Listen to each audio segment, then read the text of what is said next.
Started. Many people are joining. Perhaps we'll start the introduction while people are settling in, and people will continue to join in the next few minutes as we get started. We do have a lot to cover, so we're keen to jump right in. Welcome everyone. Thank you for attending this webinar. The topic of discussion today is smallholder business models, why smallholders are important, and the business case for working with them. Today's event is a collaboration between AgDevCo, TechnoServe, featuring lessons from their CASATAF work, largely funded by UK International Development, and IDH. Combined, these three organisations have a wealth of information on smallholder business models, what has worked, what has not, and are in a position to share with us all today some of the valuable lessons learnt. It's always important as well to hear from agribusinesses on the ground, hear what are their successes and challenges and how they've overcome some of those challenges. So we'll be hearing as well from 3 African agribusinesses, each of which is an investee or partner of AgDevCo, CASATAF or IDH. We'll be covering various geographies and value chains, including cashew in Cote d'Ivoire, rice in Tanzania, and a company providing digital solutions to smallholder farmers in Ghana. My name is Margaret Rose. I'll be your facilitator today. I'm an independent consultant. I've worked extensively over the last 20 years supporting the development of inclusive business models or win-win partnerships between businesses and small-scale farmers. Let me give a bit of background as well on the host organizations today. Excuse me. AgDevCo invests in African agribusinesses, many of which work with smallholder farmers, either as suppliers or as customers. They help agribusinesses scale and link more smallholder farmers to markets, while also providing technical assistance to investees to work more effectively with farmers. The CASATAF is a global technical assistance platform primarily funded by UK International Development and managed by TechnoServe, supporting agribusinesses working with smallholder farmers that could benefit from tailored support to strengthen and/or make their business models more inclusive and resilient. And we do also have representatives from FCDO, Radio Save and Cashios on the call today that are available to be contacted alongside Melanie Mashingawuta if anyone has any questions about CASA's broader activities. Then finally, IDH brings stakeholders together from across global value chains to innovate and invest in solutions for sustainable and inclusive international trade. Well, we have a diverse audience, a lot of people joining as we speak, including agribusinesses, funders and service providers located across different geographies. We hope there'll be takeaways for each of you to consider and apply in your respective work and disciplines going forward. The webinar is being recorded. I will also be taking questions throughout the session in the chat function. You're welcome to type in, and we will have a Q&A at the end of the webinar as well.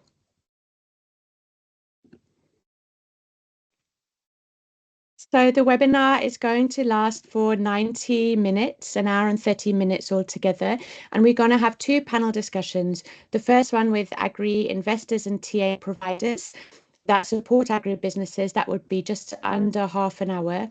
And then a longer one with agribusinesses that themselves work directly with smallholders, providing their practical insights. And then, as I mentioned, we'll finish with the Q&A. So let's move straight into the first panel. And in this panel with agri investors and TA providers, we're going to be discussing 4 themes. The first is diagnostic tools or assessment tools, which help to assess whether it makes sense for businesses to work with smallholder farmers. The second is ways to build farmer loyalty. Thirdly, cost efficiency of implementing and scaling a small farmer business model. And finally, gender.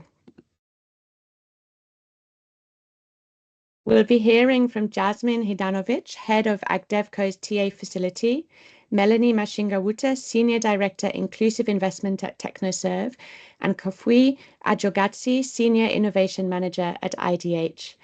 Thank you so much all for your participation here today. Let's kick off with assessment tools.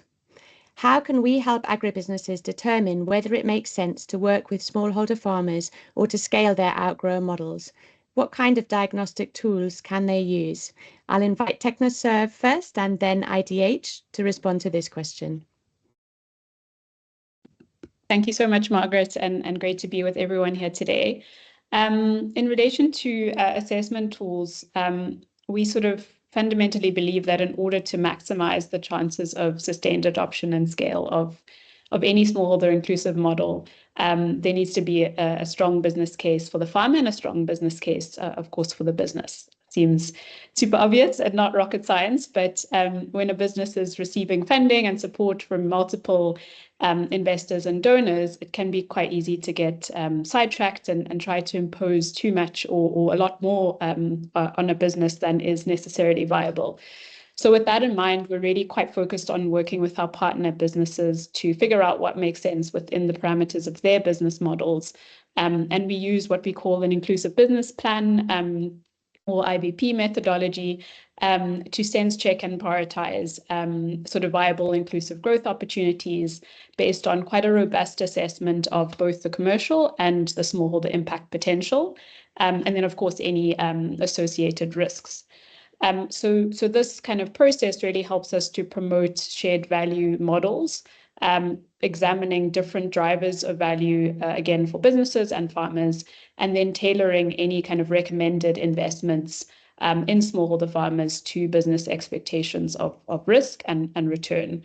So, for example, if you consider smallholder sourcing businesses, productivity improvements tend to be the most impactful from a commercial and smallholder impact perspective, but often also involve much higher levels of risk and investment.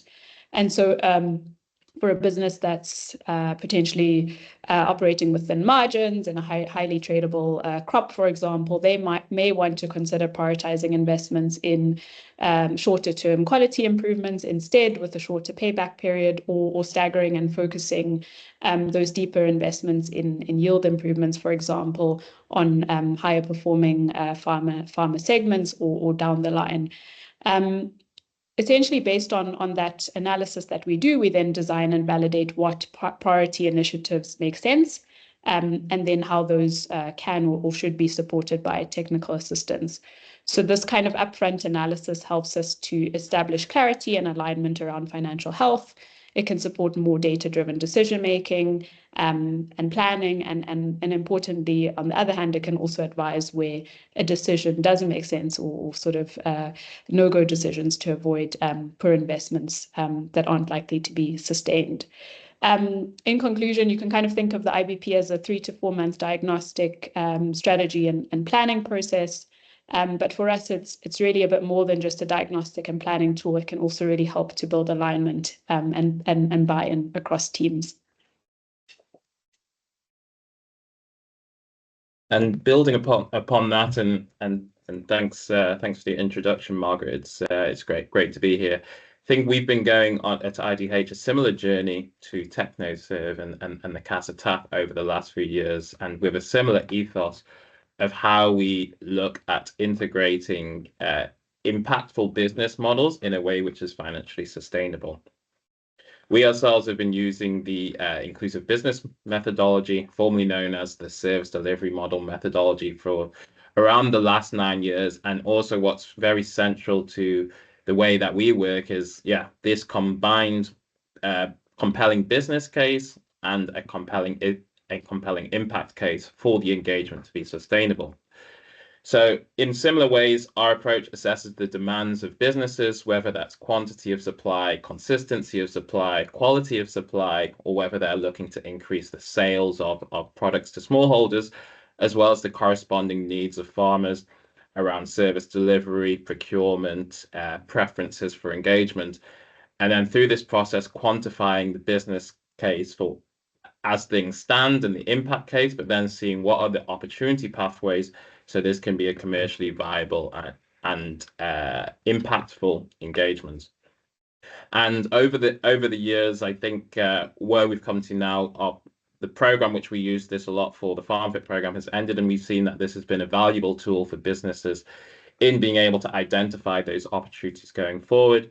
And I also encourage those on this call to visit the Farm for Insights Hub, where we've been trying to document these insights, similar to how AgDevCo and TechnoServe are documenting the insights of their work, so others can also learn from what we've seen across these business models.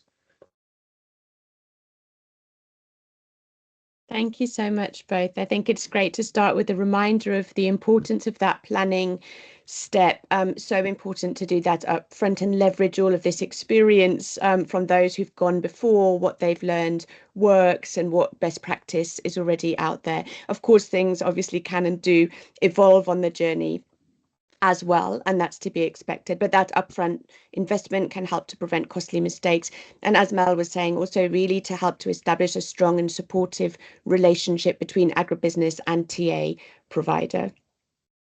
Okay, so once you know it makes business sense and it's going to have high impact for the small scale farmers, then we shift to thinking about how to make it successful in practice.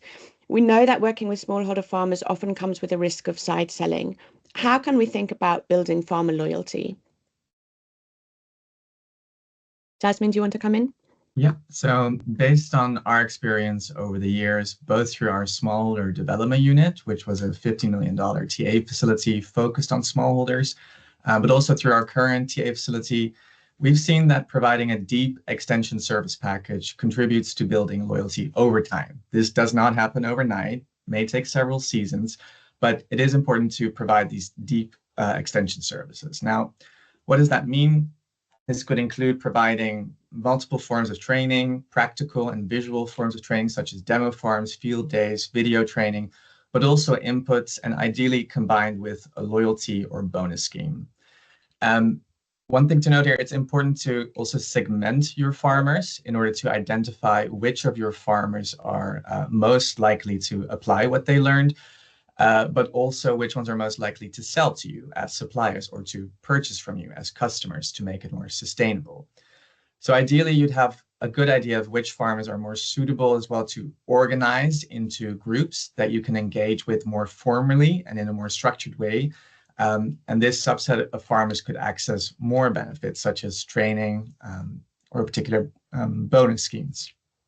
And to reduce side selling, agribusinesses need to do multiple things, but ultimately they need to offer a competitive price, but also provide inputs in a timely manner. They need to ensure timely payment upon harvest, but also make it as easy as possible for farmers to actually sell to you. So that could be through having decentralized collection points in the village or using buying agents to buy directly from farmers, which helps to address mobility constraints and gives you that edge over competitors. So providing advance payments is something that often helps to build loyalty, but it's not something that is possible for many agribusinesses. But it is important to communicate expected prices far in advance and to not change them. Again, not always possible due to market price volatility, but providing price premiums or clarifying how you get to a particular premium based on quality or quantity can help incentivize farmers to come to training, adhere to the training practices that they've been taught during the training. And that's especially important when what you're teaching in terms of good agricultural practices leads to a potential short-term increase in the farm labor that is required to implement those practices. So I'll give an example of where we've worked with a company in the macadamia sector in Kenya, which used to only offtake macadamias from thousands of smallholder farmers and would then process the nuts before exporting. But there was no deep extension package being provided as such. And through our TA support, they established community-based organizations for a subset of over 300 farmers as a pilot. And they provide a deep extension package, including demo farms, field days, video training, but also one-on-one training by their extension team, all to promote climate-smart good agricultural practices.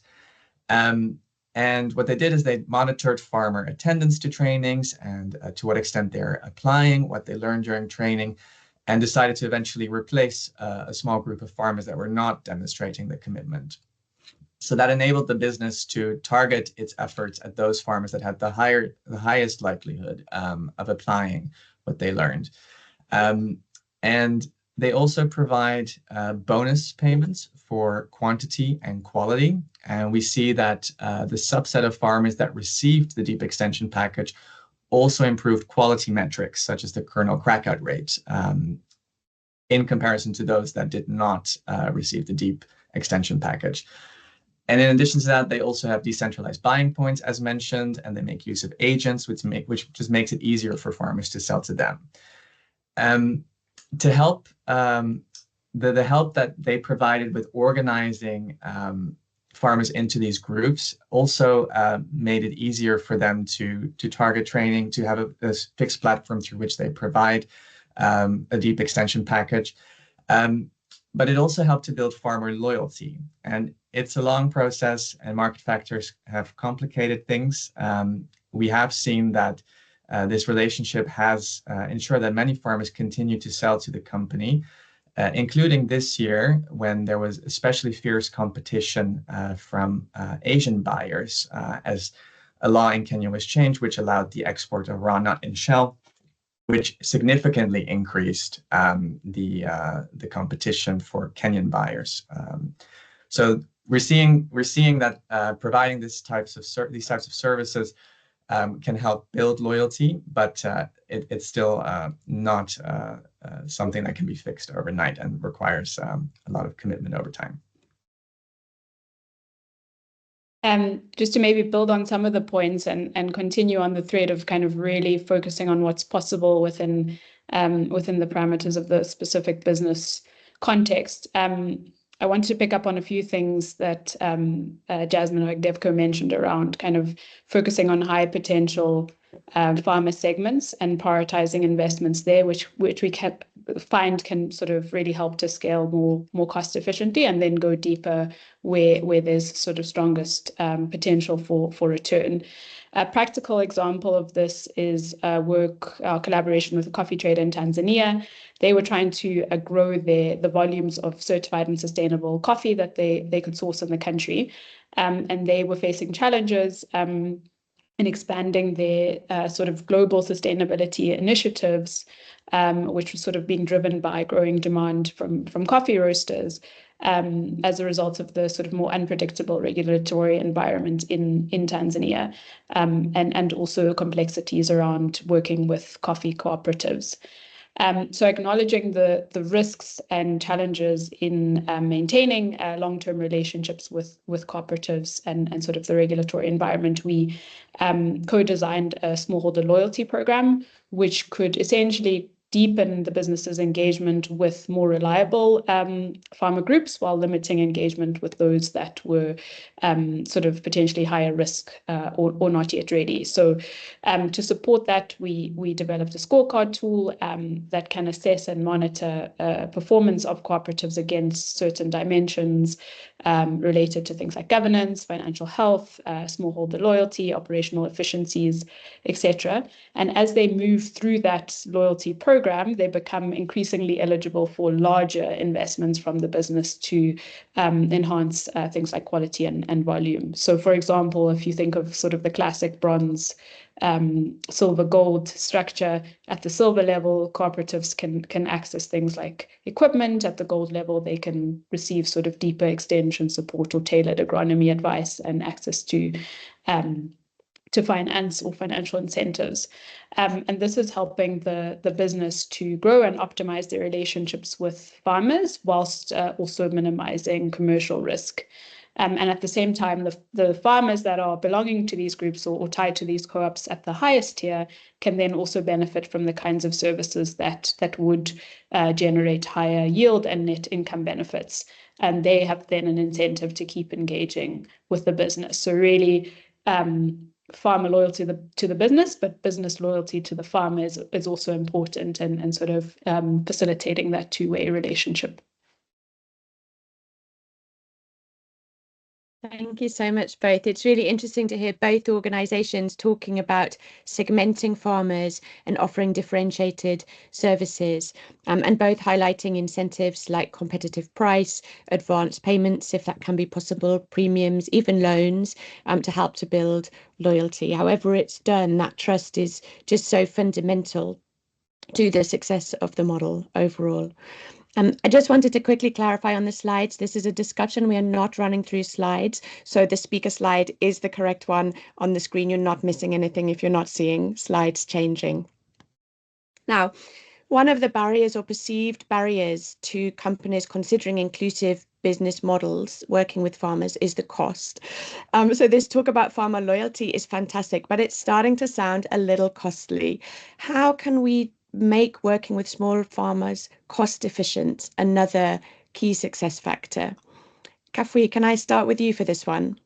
Yes, definitely. And yeah, it's a big challenge which we see the companies that we work with often highlight, as well as the risks which are involved, such as the risks of side selling, the costs of dealing with a lot of smallholders. They might be fragmented individual smallholders with not necessarily large land holdings, not necessarily big needs in terms of the inputs that they require, not necessarily large amounts which they're going to provide at offtake. So cost efficiency is definitely something that we look at in the businesses that we support. Also good to note that it's not necessarily that we always go for cost minimization, because you need to ensure that there's a good engagement. But there are a number of choices that businesses can pursue to make their engagement more cost efficient. In particular, they can adjust the services that they offer, to whom they offer those services, and how their last mile delivery of those services is organized.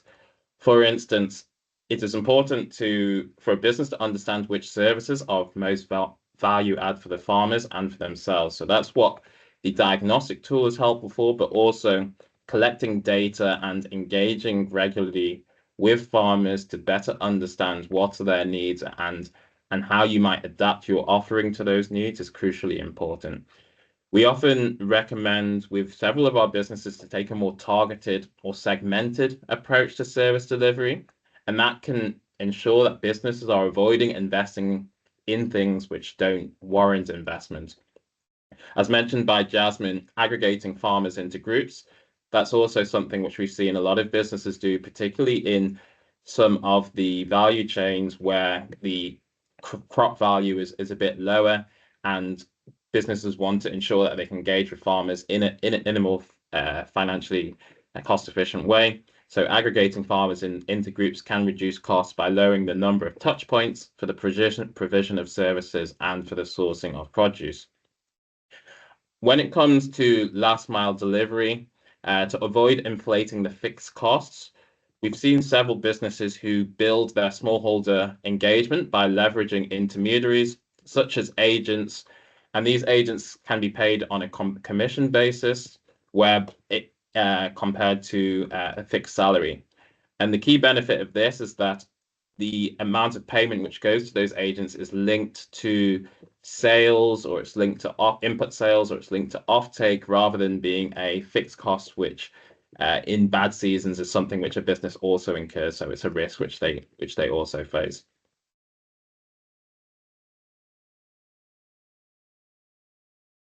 Yeah, maybe building on that point. So just to add another example of focusing on a subset of farmers. So we work with an industry in the grains and oilseed sector in Kenya, and they purchase grains and oilseeds from farmers, and they focus their main training efforts on a subset of farmers that are already selling to the company or have a high likelihood of becoming suppliers.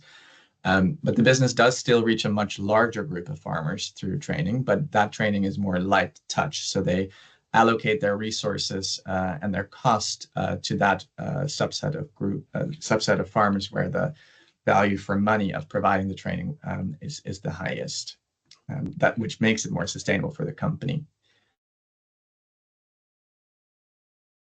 Maybe just to add a comment around digitization, so building on sort of the other points, I think, which resonate with TechnoServe as well. We find that digitization of farmers and intermediaries can also help to reduce costs to engage, or the cost to serve farmers is often in obviously fragmented spaces, and increase the viability or scale of inclusive models in certain situations, but this really isn't a silver bullet. So on the basis that the basics are already in place, that they are existing in trust-based relationships, for example, between the business and farmers, as just one example. We do also see that digitization, I think, to Kafui's point, can also increase loyalty. So things like timely payment, transparent pricing and communication, and also obviously with the relevant sort of management tools that can help to support more efficiency and also incentives tied to agent models, for example, and sort of efficient management of those models through technology.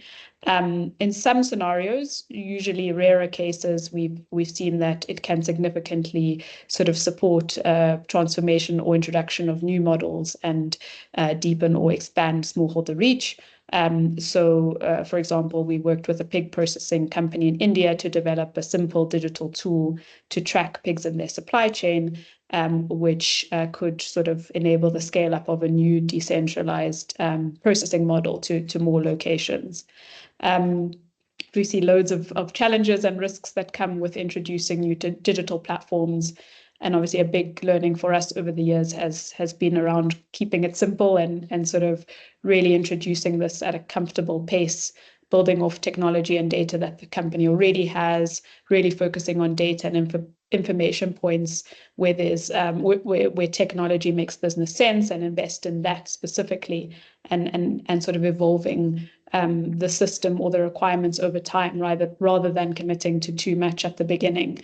And that can also help to sort of optimize the cost of using technology and platforms that are available. I think Jasmine may have more to say on that, so I'll pause there. Yeah, I mean, I would add that from our experience, we've learned that in terms of digitization, when you're using it for training purposes, there always needs to be some form of combination of digital solutions as well as boots on the ground for extension services in particular. And it's also important that a digitization needs assessment is done, as each company's situation and needs are quite different. So you mentioned indeed that you shouldn't start with too much from the get-go. So there are many expensive, complex software systems out there, but they're not always the most effective solution to digitize the value chain or the field data collection that you want to have. So sometimes simpler data tools are more appropriate, at least as a starting point, but it also depends on the company's context and the stage of development that the company is at. Great. So I'm hearing, firstly, it's so important to find the right balance of meaningful engagement and cost efficiency. And I'm also hearing how much potential there is in digital, but it needs to be thoughtfully designed, thoughtfully applied, and implemented once the basics are in place. We've got one more topic for this panel before we wrap up. We'll keep it a bit brief so we can move on to the agribusinesses, but we wanted to talk as well about the topic of gender. Most of us are aware, of course, women play a critical role in the agricultural sector, subsistence farming, labour on farms, purchasing and preparing food in the household. However, many agribusinesses struggle to promote inclusion of women in the value chains in which they work. So a final question to this set of panelists: what are some of the lessons learned on gender? Jasmine, do you want to start us off? Yeah, let me start here. So first of all, just to note that so gender equality is not the primary purpose of our investments, but at AgDevCo, we do believe that gender equality and women's economic empowerment are significant factors in the commercial success of our investments and in delivering impact. So it's also a key part of our ESG and impact framework, but also a key theme of our TA facility, alongside climate resilience and the inclusion of smallholders. So I'll share just some high-level points for now, as I'm aware we are short on time.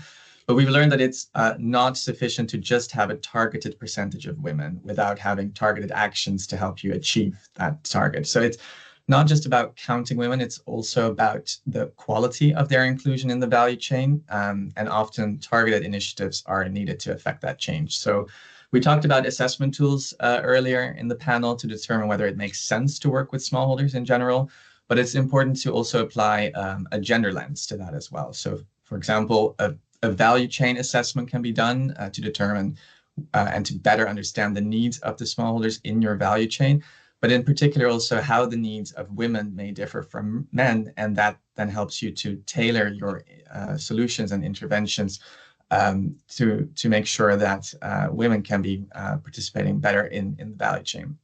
Because there's no one-size-fits-all solution, so it does need to be very specific to your value chain, your cultural context, and your business. And the gender business case is critical to identify for your business. It differs per business, but it often includes things like improved access to new markets, improved quality and loyalty, better application of the techniques that were learned during training. Many of our investees indicate that women apply what they learn during training better than men, or that they're more reliable suppliers, which in turn does contribute to improved quantity and quality of produce if you invest in that. So there are, what we've also found is that there are, of course, male-dominated, so-called male-dominated and female-dominated crops or value chains, and these may differ per country, but even in the male-dominated value chains, women play a big role in production of the agricultural produce. So it's important to also consider a household approach to training to make sure that everyone that is involved in production is getting the training, rather than assuming that the training will trickle down from the head of household, who is often a man and is often the person that gets invited to the training. And also just to add that it's not sufficient to just invite women to trainings. There are various factors that you need to consider to actually enable them to attend because they have, for example, often more mobility constraints. So it needs to be done at a location, at a time, for a duration, in a format that is suitable for women. So consider using more visual techniques like video training or visual training material, the use of demo plots, which also helps to address literacy constraints, for example. And finally, it's also to note that training is not enough in itself. It's also about access to resources such as inputs and finance. So the importance of financial inclusion, where you also need to consider how you can tailor offerings to make sure they are more accessible for women. And I think I'd just like to jump on something which Jasmine said. I think for us at IDH, gender is important, and it's very much that we see that it's so crucial to the commercial success of these business models, as well as the impact angle. And for many years, and I think people still struggle often, they say gender is a hard sell to agribusinesses, but when you boil it down, women are often forming a considerable proportion of the suppliers for many of the agribusinesses that we work with, for many of the employees working at the agribusinesses, and also for the consumer base of these agribusinesses. So if there's a failure to pay significant or sufficient attention to how the needs of female farmers, of female workers, of female consumers may differ, then businesses are missing out on the opportunities to enhance their bottom line at the end of the day. And from our programmatic work over the last several years, we've just wrapped up a program evaluation, and we had 17 different projects, and 3 of the projects were gender transformative projects in the way in which they went to address and overcome some of the gender norms in those value chains and in those business models.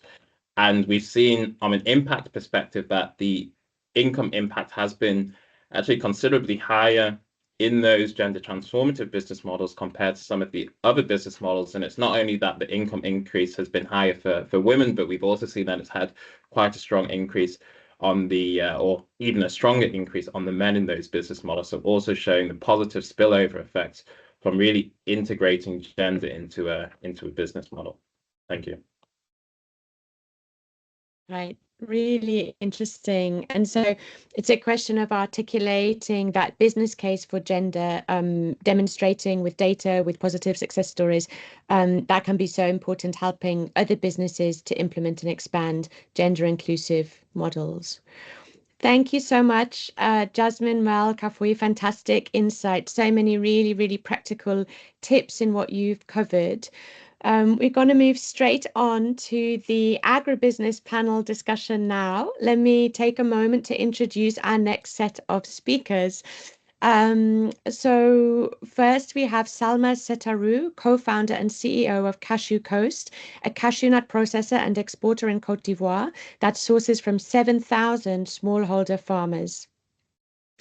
Our second guest is Lazaro Mwakipesele from Raphael Group Limited. Raphael Group is a company that processes rice and beans, working with 40,000 smallholder farmers in Tanzania. Our final guest speaker is Wolali Senyo from Farmerline. Farmerline is a company in Ghana providing agtech solutions, input distribution, and crop off-taking services. The company has reached 2.2 million farmers through partners across 48 countries. Let's start with Salma. Salma, welcome. Could you briefly explain your business model and how you work with smallholder farmers? What have been some of your key challenges and how have you addressed them? Thank you. It's great to be here and to know that we're not alone in the world trying to resolve the smallholder issue in Africa. So yes, I'm Salma. So Cashew Coast, as you said, is an integrated cashew processor located in Côte d'Ivoire. So the way we looked at the value chain when we started off in 2019 was that the smallholder farmers were actually a strength rather than a weakness with what was happening in Europe, which is obviously centered around traceability. And Europe is our, a most logical market, being 3 weeks away from Côte d'Ivoire. And we have 2 deep water ports in Côte d'Ivoire that would allow us to be, the shortest supply chain route to Europe. But our competitors are fierce and they are from Vietnam. So typically raw nuts go to Vietnam for processing and then come back to Europe. So we looked at the smallholder farmers and saw in it a strength, and traceability is at the core of what we do, because if you can't trace it, you can't fix it. And how we trace it before we process it is through digitalization. So we started off our digitalization journey in 2021, which is a key enabler to tracing and fixing. And adoption obviously always takes time. At the moment, we haven't rolled out the digital use of the app to our farmers. It is still with our field agents because one of the items that we kind of focus on is obviously empowering the farmers. So we are on the digitalization journey. We're using the software fully, but not at the farmer level yet. So in terms of the challenges we face, I think in the cashew space, there are 2 main challenges. The first one is productivity of our farms, and I think we'll talk about that a little bit later. But the second one is loyalty. You need to work on both to be able to actually have nuts that actually are of decent quality, of acceptable volume to go into your processing factory and make that processing factory economic. So when we talk about loyalty, the way we have, and it was really interesting to hear what the previous panel members had to say about it. I think we looked at loyalty through 2 lenses. We decided that the first element to building loyalty was cooperative spirit. And the second was actually female empowerment, because our understanding and facts from the ground was that empowering female and building cooperatives were going to be the 2 best ways that we will actually start off the loyalty. So we build a program based on 3 pillars around those 2 kind of strategies. So we launched a water pump program because out of the 115 villages we work with, around 90 to 100 actually have water access problems. When I say that, it's really access to clean water in the villages for the population to drink. And women typically tend to spend 4 to 5 hours looking for water, fetching water, but the same women are actually the ones who pick the cashew. So if you resolve the water problem issue, you're actually resolving a female issue and you're resolving a productivity issue, because the longer you leave the cashew on the ground, the more damage the cashew becomes. So that's kind of the first pillar. The second is around school loans. So we do zero interest school loan facilities to our farmers, which then get recovered in kind of over 2 harvests, really, once we've dispersed. And the third one is warehousing. So what I realized is the cooperative spirit didn't really exist where we operate. So we had to get people to work collectively. So I thought, okay, let's go and set up cooperatives, which we did. But we set up 23 cooperatives. But then we realized that the farmers actually didn't know how to work together. So we had to do cooperative business schools, and a cooperative cannot really work if you actually do not have warehousing. So then we launched into the third pillar of our strategy, which is providing bush warehousing to our cooperative groups that preserves quality, allows cooperatives to actually start functioning as one, and we're seeing now, after 5 years of doing this, that they are actually, out of the 23, there are 3 cooperatives that are actually showing signs of running like a cooperative, and that's what we want, right? We want them to be autonomous so that we don't have to go to each farmer to collect their very little quantities.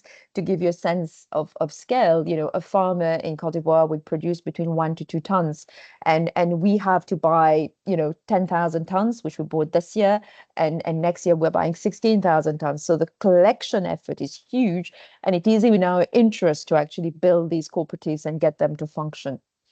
So that's kind of how we have devised loyalty, and we are seeing positive change on the ground. But obviously, you know, the farmers living on the poverty line, and we got a lot of pressure from exporters. And I think another panel member mentioned that, you know, we are operating in a global world. We're exporting a product. We're in competition with Asia, and the farmer, you know, you will always have middlemen, exporters, coming and tempting the farmer with 5 francs more. So the tension of, you know, do you actually spend this investment you're making in loyalty and improving economic conditions into 5 francs more to the farmer, or do you invest that in this in our loyalty program? And what often happens is, you know, the farmer is tempted, and he would typically, and I say he deliberately, because most of our farmers are men, and he would typically be tempted to sell. And generally what we do is we take a haircut basically on our kind of supply chain. So we always enroll and invest in a wider base of farmers, noting that, you know, we started off by 40% haircut, that 40% of our supply chain produce will go elsewhere. And every year now we're seeing that reduce, which is really amazing. But it takes time, right? And in the long run, we're dead. So as a business who's got this very unique model in Cote d'Ivoire, we're faced with other models who are much more short-term, or who are much more export-driven, raw, not export-driven. So how do we survive? Because, and you know, we need to be profitable. So I think one of the answers is blended finance. Being able to access grants and subsidies is part of that, because it's a very hard ask to get one single African SME to bear the cost of access to market to smallholder farmers in general.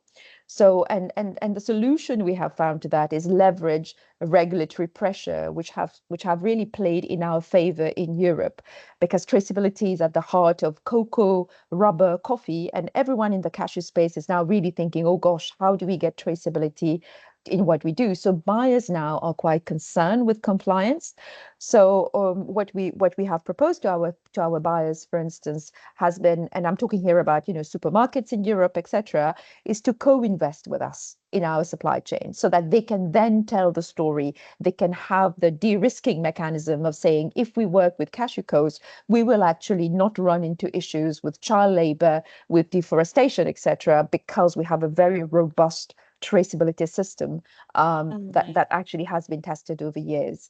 So kind of that's my Thank you so much. I'm so sorry to cut off at this point in order to move on. Fantastic insights. I love what you said about cooperative spirit, female empowerment, blended finance, co-investments by buyers around traceability. Super interesting, and I hope we can pick up some in the Q&A. Moving on to Lazaro from Raphael Group. Let's hear a bit more about your model. You're working with 40,000 farmers, and I understand that partnerships have been crucial to achieving this scale. Tell us more. Thank you very much, Margaret. And of course, it's good to be part of today's meeting.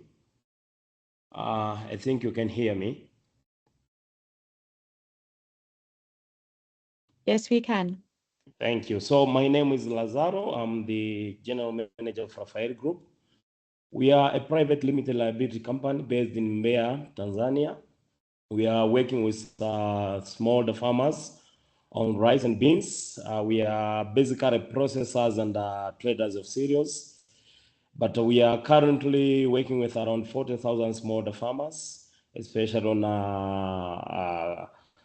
agriculture, on beans and rice. But we started our operations in 1995 and came into legal registration in 2010. And of course, from 2010, we basically we are facing a lot of challenges on aggregation of quality products, but also the quantities from smallholder farmers. And we decided that we need to work with smallholder farmers in a very direct way. So we started with 1,000 smallholder farmers in 2010. And of course, we had a burden of fulfilling all the services to them because, when you want to work with smallholder farmers, you must assure them that you are going to provide all the services that they need on agricultural practices. So we were distributing inputs to these 1,000 smallholder farmers, but also we are providing them with some cash as a loan to facilitate them on some of the activities in their fields. But going up to 2015, we found that it's quite difficult for us ourselves working with smallholder farmers because it was a bit burden. You need to work on your line of operations where you have to process and trade. But still, you need also to support these farmers, especially on credit inputs, but also finance. So we decided to come up with a consortium. We organized ourselves and we came up with a number of companies here in Tanzania, especially the service providers and the input suppliers. So we are currently working with a company called Yara, who are fertilizer suppliers. We have a company called Obo AgriSeed and AgriSeed, who are also input suppliers, especially on seeds and other implements. But we're also working with some of the service providers, especially the financial institutions. We have two banks here in Tanzania, main banks, which are NMB and TADB, but also with some of the service providers, especially on trainings of smallholder farmers, where we are using government institutions to train the smallholder farmers on good agricultural practices, harvest handling, and post-harvest handling. So since then, we have seen our business growing, and of course, with the support of these partners who are now supporting us mainly on the distribution of the inputs to smallholder farmers, but also the financial institutions providing the finance to smallholder farmers, but also to the partners, and also the companies being able to provide now the inputs direct to smallholder farmers. And before 2010, most of the farmers were growing local varieties. On rice and beans, we have a number of now improved varieties, but before 2010, most of the farmers were growing local varieties. But now, considering the training programs we have been doing with the smallholder farmers, but also the demonstration plots we have been establishing in the groups of farmers and the cooperatives, I would say around 70% of the 40,000 farmers we are working with are currently growing improved varieties of seeds. And of course, from it, you are getting enough yield with better quality. And considering the standard and the quality of rice and beans being demanded in East Africa, but also in European countries, we are seeing ourselves now fitting the environment. So on the side of market, as I've said, we have been exporting to East African countries mostly, but we have also been trying to capture some of the markets in Europe. However, we faced a number of challenges, especially on standard of rice and beans, but also some of the issues on quality. So we have been trying ourselves to push much by working with these smallholder farmers, making sure that from day to day, from year to year, they improve the quality of the produce that they are growing the fields, but also maintaining the varieties that we as a company are buying, but also making sure that at the end of the day, we'll be able to reach a number of markets here in East Africa, but also in European countries. Thank you so much, Lazaro. It's great to hear a little bit about your model, and we'll be hearing more in just a minute. Let's hear from Morlali as well, and learn a bit about Farmerline. Could you tell us a bit more about your approach, and how do you manage finding this right balance between deep engagement with the farmers and cost efficiencies to meet your scale ambitions? Thank you so much. Happy to be here. So Farmerline is an agri-tech company. We established 10 years ago, and basically what we do is to combine digital tools, innovative financing, network of agri SMEs and agents to help connect smallholder farmers to resources that improve their productivity, increase income, and build resilience. We then come to this stage, 10 years ago. We started back then training farmers leveraging digital tools because 10 years ago we had access to a lot of mobile phones. Farmers could receive information in their local dialect. They understood how to use these tools because they were very basic. They were not sophisticated as smartphones. And so that allowed us to send messages on good farming practices, on weather information, market prices, etc., to help them make informed decisions. But over the years, we've learned that the problem of agriculture is more complex.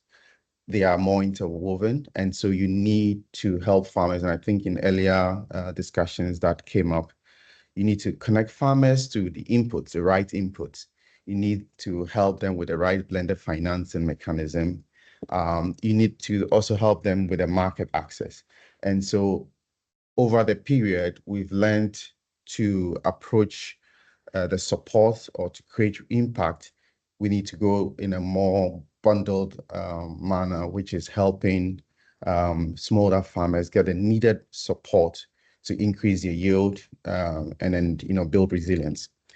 The way we've over the period done this is leveraging technology as a pivotal role in scaling this innovation. So on one side, in our own operations, which is one of our model, is that we use the technology to help us understand farmers, to train them, combining both physical and digital, because as was rightly mentioned, you need the two to really complement to impact, to create the impact that you need to change behavior in adoption, and then the resulting impact that you want to see in terms of yield.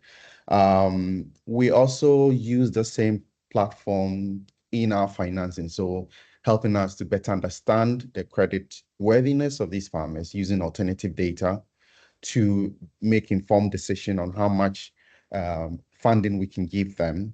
And then we also use the same tool to measure the impact as well as conducting traceability in our processes. Now, what has made us to scale our business beyond, to reach 2.2 million farmers is that we also license, which is part of our second model, is to license that tool we build to other organizations who are also serving farmers, because we know the stats shows that we have about 500 million smallholder farmers in the world. Farmerline is only, can only achieve or support this much, but there are other businesses who are looking to support farmers. And so why not offer these two through a licensing fee to help business or reinventing the wheel to build their own technology, enable them to use it in their own supply chain. And so that is how our model has, grown. But just to emphasize that our approach is to train using technology, and also leveraging field agents to teach farmers on regenerative practices, but also leveraging technology to create credit score to allow for financing to happen. On one breath, we're also seeing pathways for financial institutions to also leverage that data to deploy their capital to help agri SMEs who also work with these smallholder farmers. And then in the last breath, in measuring, making sure that the impact that we are looking to achieve, we are seeing that happen.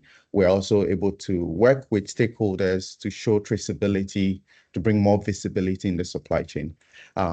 That's how, over the past period, Farmerline has been able to evolve, trying to strike a balance between, the growth and then also scale and impact. Thank you. Fantastic. Thank you so much for Lali. Yeah, and I mean, technology is so interesting. Obviously, a space that's evolving all the time. We're all learning, and this kind of sharing around the technology, around the regulatory environment, so important as we all move forward in this space. I want to shift gears now and think a bit about climate. Of course, for many agribusinesses, climate events can pose a major risk to business continuity.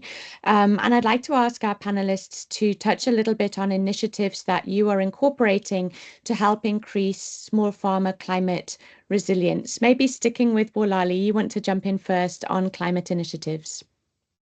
Yes, thanks. Climate, as we know, is the big elephant in the room. It's here with us. It is impacting smallholder farmers the greatest.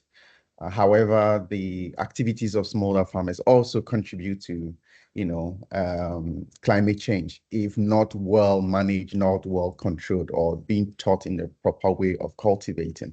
And so back in 2001, we did a baseline study to see the resilience level of our farmers, and this was using the 60 decibel spectrum to measure the resilience of farmers in our network. And we realized that 30% of our farmers were resilient across the three metrics, which is looking at ability to adopt in terms of they being able to do good land management, water management, access to enablers, and then also the ability to absorb shocks. This for us was an eye-opener that we needed to be very intentional in the sort of services and support we give to the farmers. And I'll go a bit into that. And 3 years down the line, we did another assessment, and we're seeing that, impact has, or the resilience level of our farmers have increased from 30% to 53%. However, other studies that we've also looked at show clearly that farmers do not know how to respond, or the awareness in terms of their response to impact of climate change. They have limited knowledge on what they have to do, the sort of information they need. And so it goes back to tailoring your training programs to help farmers to adopt. For example, transitioning from inorganic to organic fertilizers to help manage your soils, doing crop rotation, etc. These are some practices that we teach farmers, leveraging our digital platform, but also in-person engagement to help them in adopting these practices for the short and medium term. That is one of the approaches that we, as a company, we are leveraging on. Our helpline which is available in a short code where farmers can dial 399 in Ghana. They're able to access this information at their own pace in their own local language, and can also reach out to experts to assist them using this for free. Just recently, we also incorporated an AI chatbot, which also allows them to interact, being guided by very created content to assist them. The other way we're also seeing this to tackle this issue of climate change, medium to long term, is that we need to be very intentional in offering farmers more, as part of the bundle of services that we introduce, for example, drought-resistant seeds, early maturing, all these sort of inputs that we introduce these farmers to. We also have to situate production from being reliant on rain-fed to irrigation. And so our approach is, okay, how do we use data? How do we use, technology to make informed decision, to help guide farmers to make informed decision? And we built in partnership with IUMI, which is part of the CGR network, data solution that allows to advise farmers sort of a decision to make proper investment into their farming based on the soil conditions that we have gathered over the period. So farmers can place a call to our helpline and can be guided on services. They can, ask some few questions, and based on those information, we can give them potential cost. Beyond that, we're also making financing accessible for them. So that is one approach that we are leveraging on to help, long-term deal with this issue of climate change. And then lastly, which we see as also important, is letting farmers understand the role of insurance, which is still a hard, concept, especially within the agricultural, space, farmers to buy, insurance, but most importantly, bundling that as part of the input package programs that we offer to farmers. I think my colleagues will also have some few to share. Thanks. Thank you. Thank you so much, Volali. Super interesting. Lazaro, would you like to jump in next? Yeah, thank you, Margaret. And of course, to us here in, I think in East Africa, climate has been one among the challenges we are currently facing. For the last, I think, 4 or 5 years, we have seen a lot of climatical changes, where in the year 2021, 2022, we had a huge drought. Most of the farmers harvested around 15 to 20% of the targeted harvest. But when it came also to the year 2023, 2024, we had a challenge for floods. So there has been a lot of changes. You find some of the years with a lot of rain, but some of the years we face the challenges of drought. So this has been one among the areas where we as the Raphael Group has also putting much of the energy to make sure that we fight the effects of the climate change.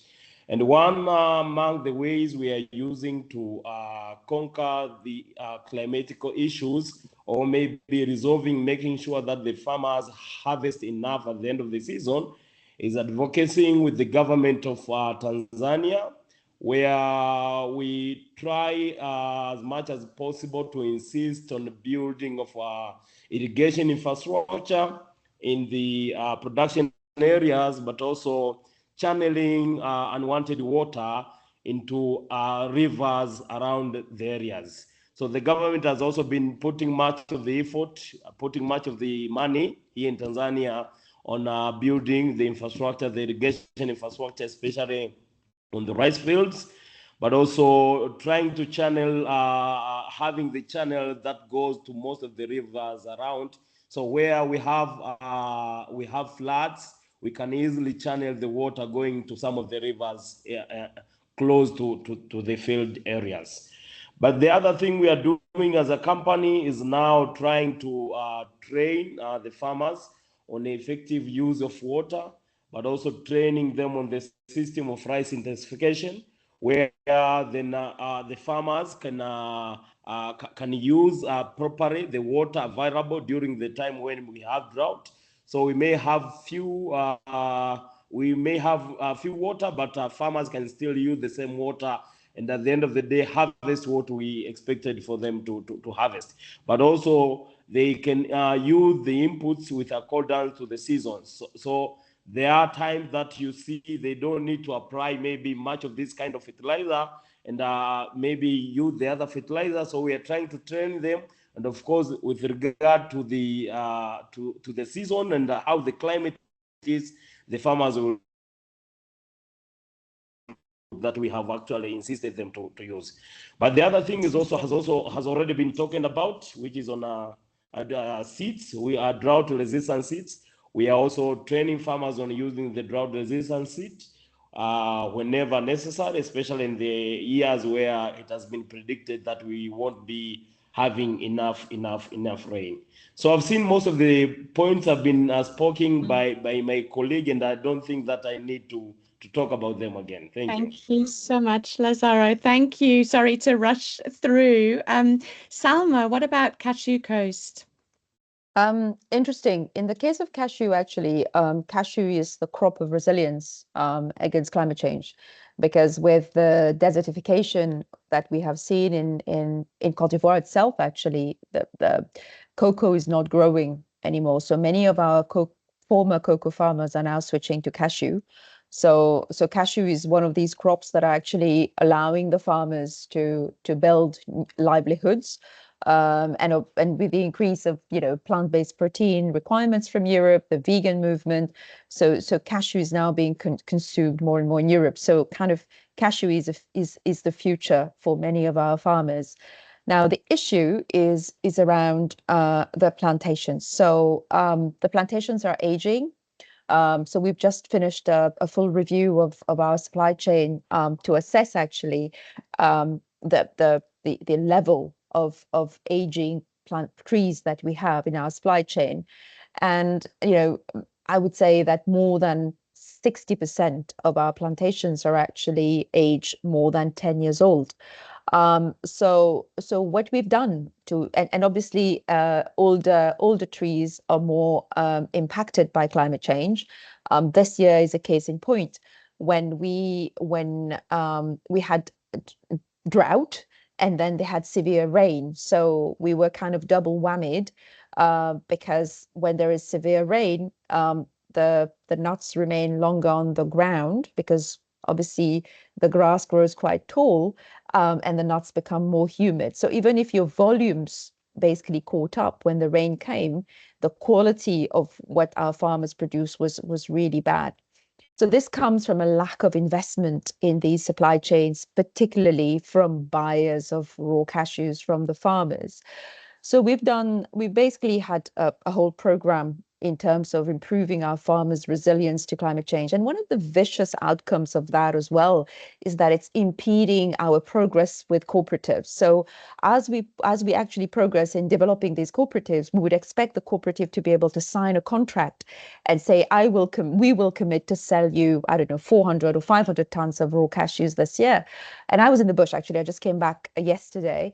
And a couple of the farmer group would say, look, we can't sign contracts. If God willing, we actually have products, we commit to sell you all of our products, but we can't commit to volumes because you've seen what happened this year. So it's kind of pernicious as well in terms of the cooperatives, desperately needed cooperative spirit that we need. So the solutions. So the solutions is, first of all, we have our own in-house nursery where we're growing climate resilient cashew varieties that we then distribute to our farmers based on a loyalty program. We have a full training program that we do internally in terms of good agricultural practices and also the need to treat the land properly, because there is a lot of use of herbicides in Cote d'Ivoire coming from the cocoa culture. And the farmers themselves are realizing that when you use herbicide, after a while, the soil is not as fertile anymore. So we really combat that through mechanization. So because the farmer groups are also aging, because in Cote d'Ivoire, you have youth who are more interested in gold panning nowadays than obviously remaining on farms, because, growing cashew hasn't been that profitable for farmer groups in general. And also principle around agroecology. So, for instance, we are launching now beekeeping because beekeeping would increase yields by 20%, for instance, and all sorts of other crop diversification. And I'll touch on that when we discuss later.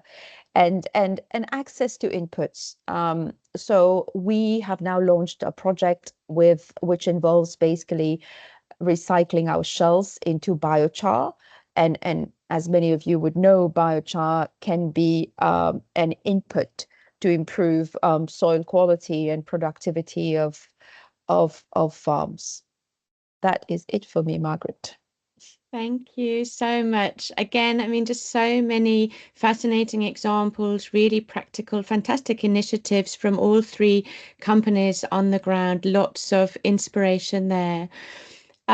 We are at time for the panel, but please stay engaged because we're going to start moving into some of the questions that have come into the chat box. And the first one I want to pick is about gender. We heard quite a bit about gender already in today's discussion, but there's a specific question that I think would be interesting for some of the agribusinesses to pick up.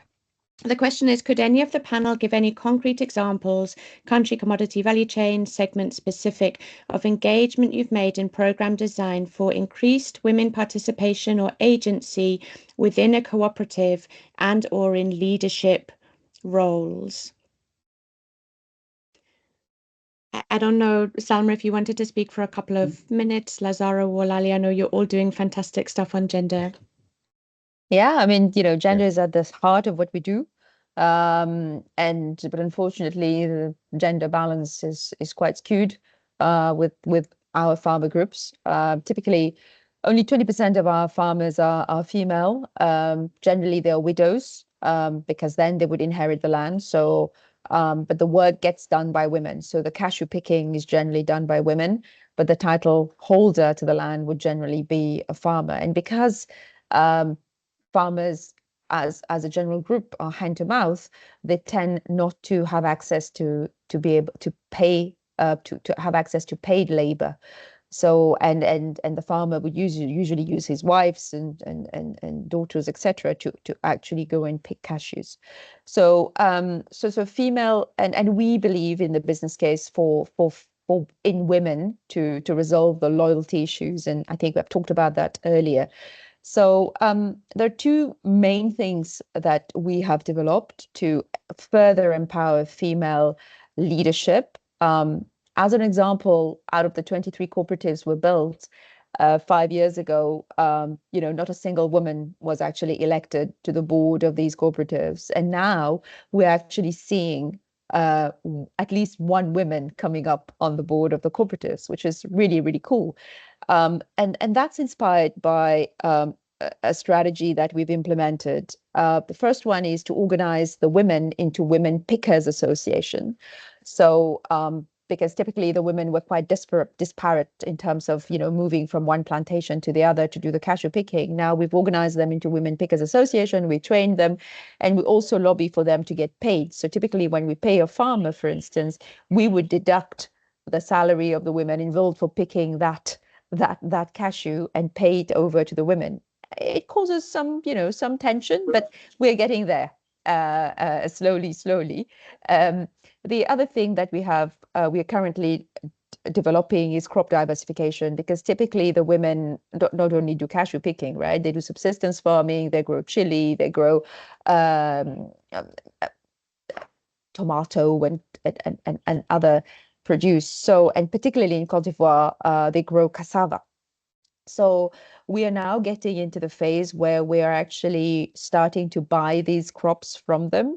For instance, we've just launched a brand for local consumption of cashew, because we don't want to just stay in the export of cashews. We believe that cashews should also be consumed locally.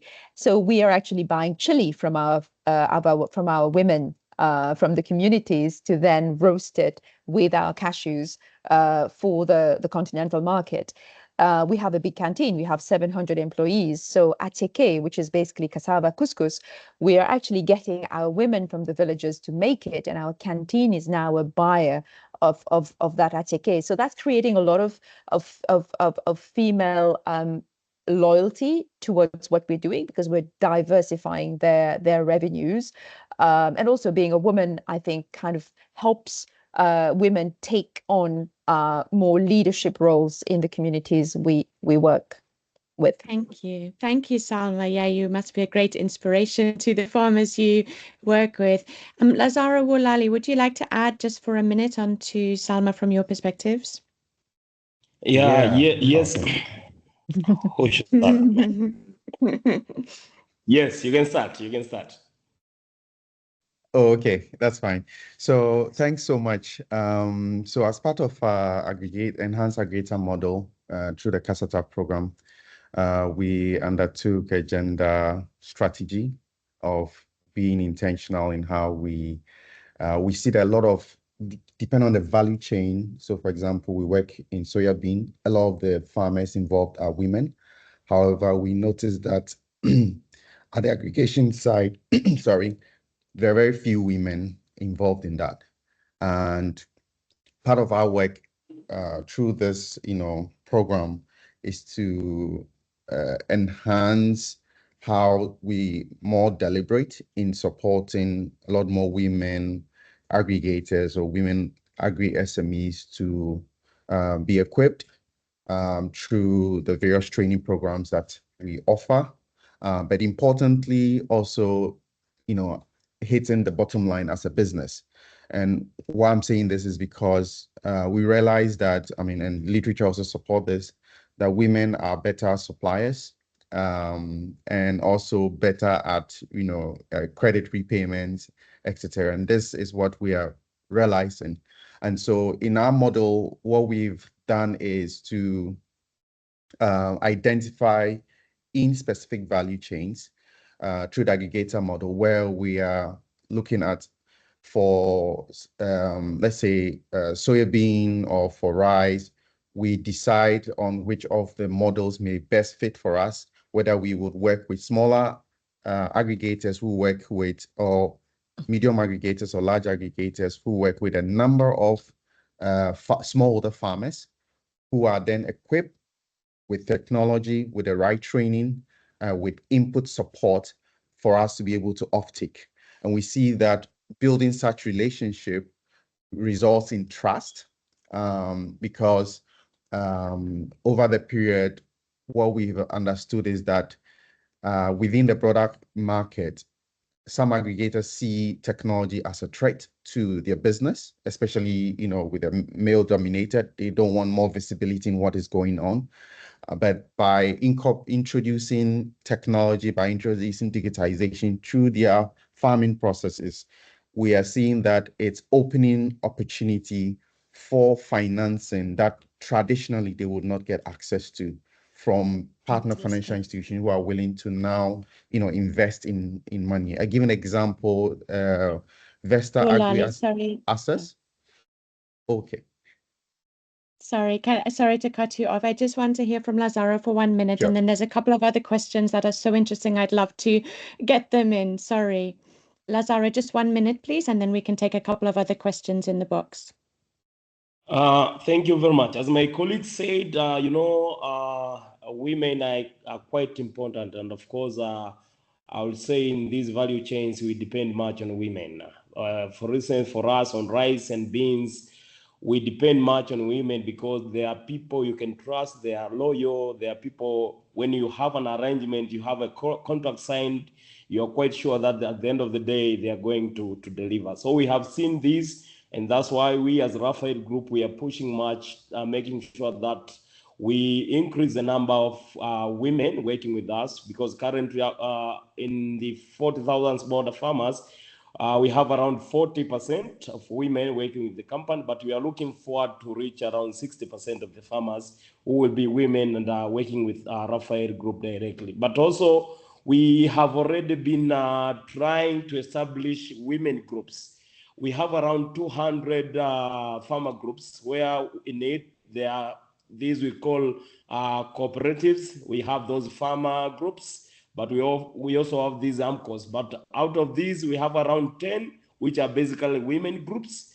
And we had an agreement, of course, with the financial institution, where now the financial institution are creating the women products. So we'll be having financial products from the banks that will be provided direct to these groups of farmers who are being women only. So there are a lot of things, and of course, we think that it's quite better working with women because of loyalty and trust.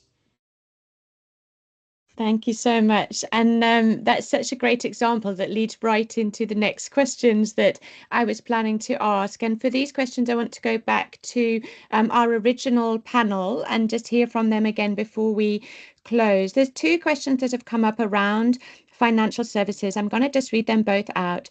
So one of them says, have any of the programs been offering credit, working with financial institutions to offer credit to their farmers and co-ops?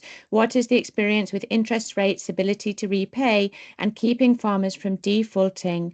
Then another comment that came through separately said, yes, flexible loans, but what about supporting them to gradually build a savings culture and partnering more broadly with financial inclusion?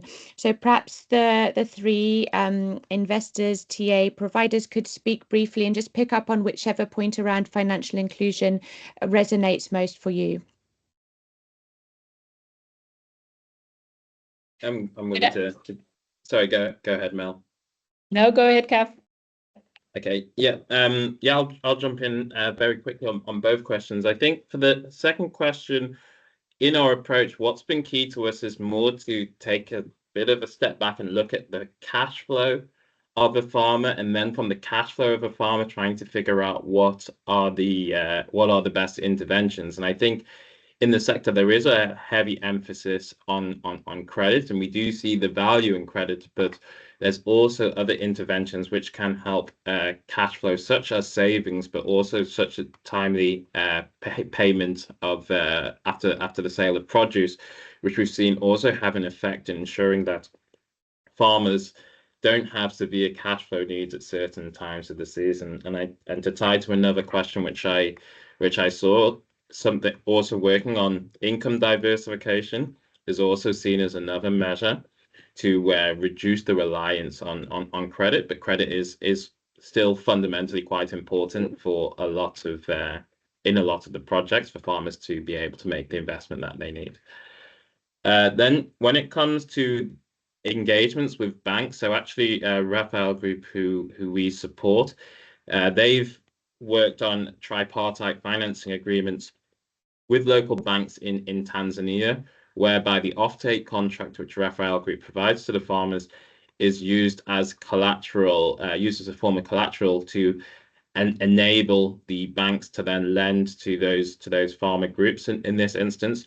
And we've tried this with various companies in different markets with different outcomes. I think in Tanzania, what's worked quite well is that the government of Tanzania has mandated a interest rate, a single-digit interest rate for lending, which is going to go to smallholder farmers. So it's managed to keep the interest rates low.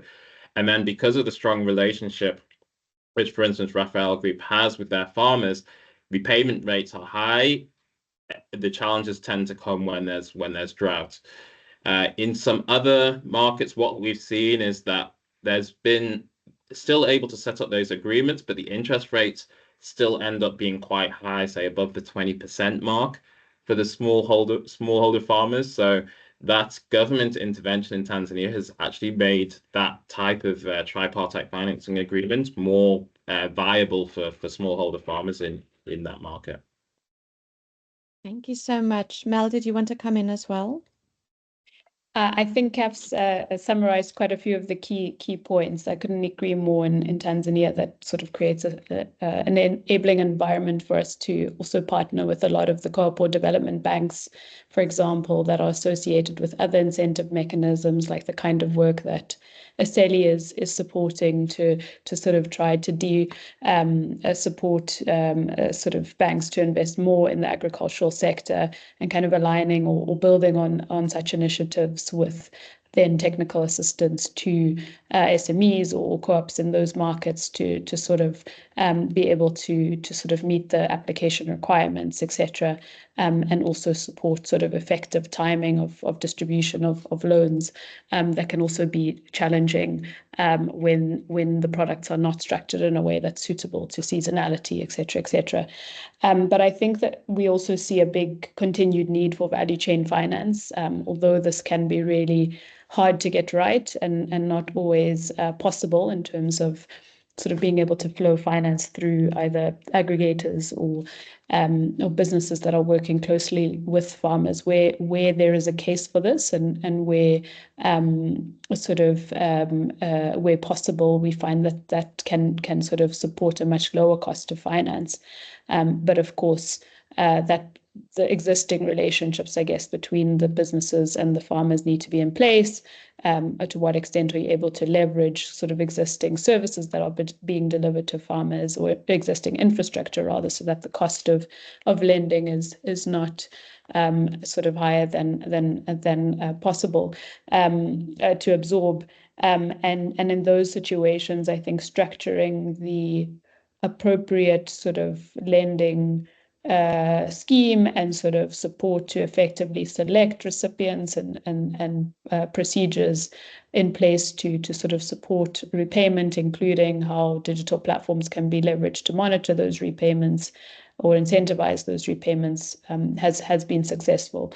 But I think there's a huge sort of obviously challenge around cost of finance that we still are really working to crack and influence. And I wanted to, if we have 1 or 30 seconds, actually ask Wolali to maybe speak a little bit about what we're working on in terms of working capital for aggregators. Wolali, do you mind jumping in to give this a bit of a tangible flavor? Definitely. Thanks so much. So what we've been working on is leveraging the digitization activities of these aggregators, providing them opportunity to partner with financial institutions that we currently have, who are committing about $50 million to finance their offtake business.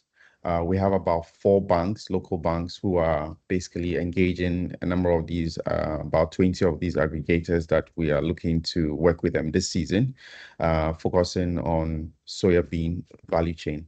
The reason why we believe this is also quite important is that over the period, we've been able to prove that by helping local agribusinesses digitize their business operations, leveraging the data and the insights, we can create a better credit score or worthiness for them.